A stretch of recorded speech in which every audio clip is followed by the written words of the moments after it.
Le beurre. Quand ça va pas, il y a au moins toujours une chose qui reste avec moi. La bouffe. Goûter, mâcher, humer, ingérer, sentir son ventre se remplir et se satisfaire du poids de la tartine, puis se taire après des symphonies de grommellements. Mais ce que j'aime tout particulièrement, c'est le beurre. Qu'il soit au lait de vache, vegan, salé ou doux, ferme ou ramolli, toujours il me fera réconfort. Les gens s'étonnent souvent de mon usage, paraît-il, excessif du beurre. Pourtant, ses propriétés lubrifiantes sont sans pareil. Plus on en met, meilleur c'est. Et je ne dis pas ça que pour les âmes lubriques. Qu'il soit beurre ou non, facilite et adoucit les choses quotidiennes. Ça s'applique à tout et partout. La communication, parfait exemple.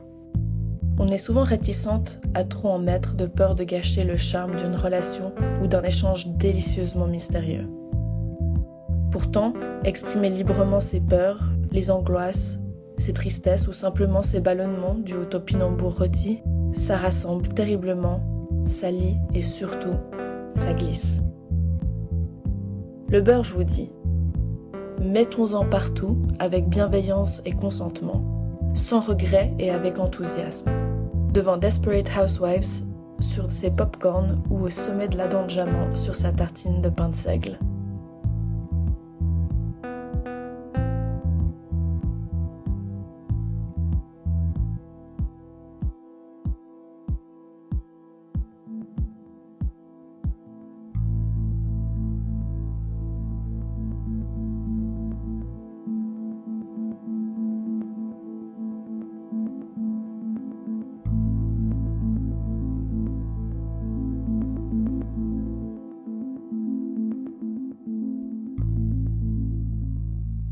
Elle a fait pousser des tuyas contre sa barrière pour que ce soit plus doux au regard.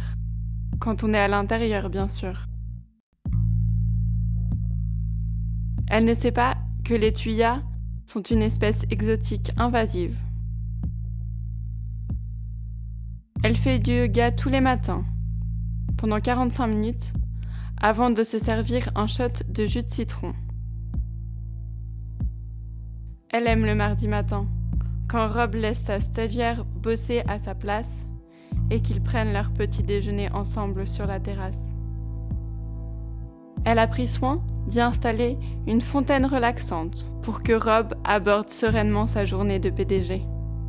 Elle attendra avec impatience son retour à 17h30.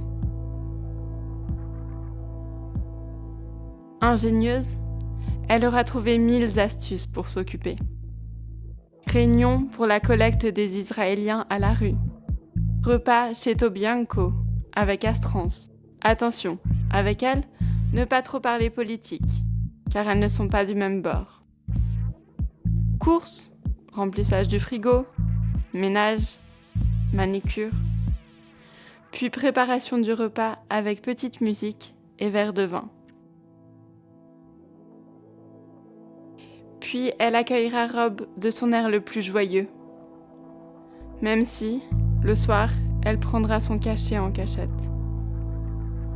Elle ne parlera pas politique avec lui non plus.